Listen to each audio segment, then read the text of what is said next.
Cette grande fresque orne un des murs de la salle de la Mappemonde dans le palais public de Sienne.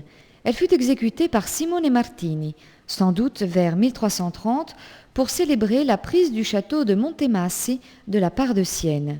C'est une des peintures les plus célèbres du maître siennois, même si récemment quelques experts en ont remis en discussion l'attribution et l'authenticité. Cette fresque est un exemple admirable de peinture civique, utilisée comme instrument de propagande efficace par la riche municipalité de Sienne. Le Siennois, Simone Martini, sait parfaitement concilier la vérité de l'événement historique avec la richesse de la description et l'élégance des lignes propres à la peinture gothique dont il fut un des plus illustres représentants. Guido Riccio occupe exactement le centre de toute la composition. En vertu de la hiérarchie des proportions adoptée par les artistes du Moyen Âge, le cavalier est plus grand que les édifices environnants, mais une grande importance est accordée également au paysage, de façon à mettre en relief les conquêtes de la commune de Sienne. La ligne sinueuse du cou et du dos du cheval suit le profil du paysage à l'arrière-plan. L'impression de profondeur est donnée par la disposition des figures sur des plans parallèles. Le volume des châteaux est rendu par une représentation axonométrique des bâtiments. Simone Martini avait déjà travaillé au palais public pour la commune de Sienne. Entre 1312 et 1315, il y avait peint une grande fresque représentant la Vierge en majesté. Dans les fresques sur la vie de Saint-Martin, peintes pour la basilique inférieure de Saint-François d'Assise, il avait déjà pu s'exercer aux scènes ayant comme protagonistes armée et cavalier.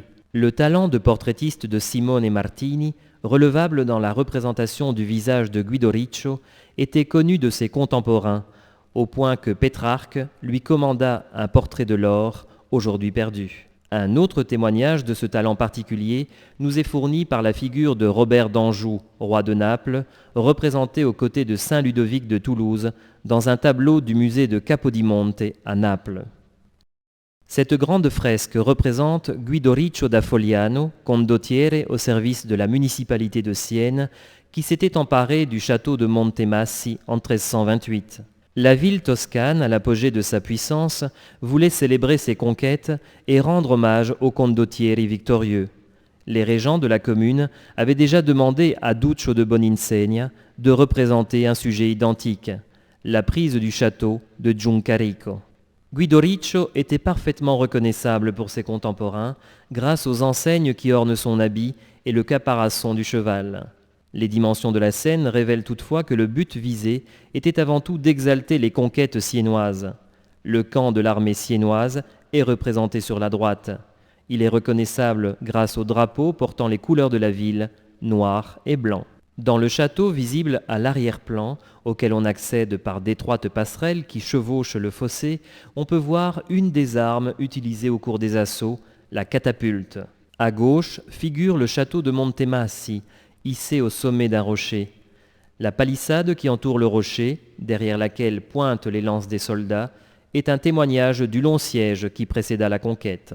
Il faut toutefois observer que toute la partie gauche de la fresque, celle où figure le château, a été ultérieurement modifiée, même s'il est probable que ce remaniement a respecté la représentation originale.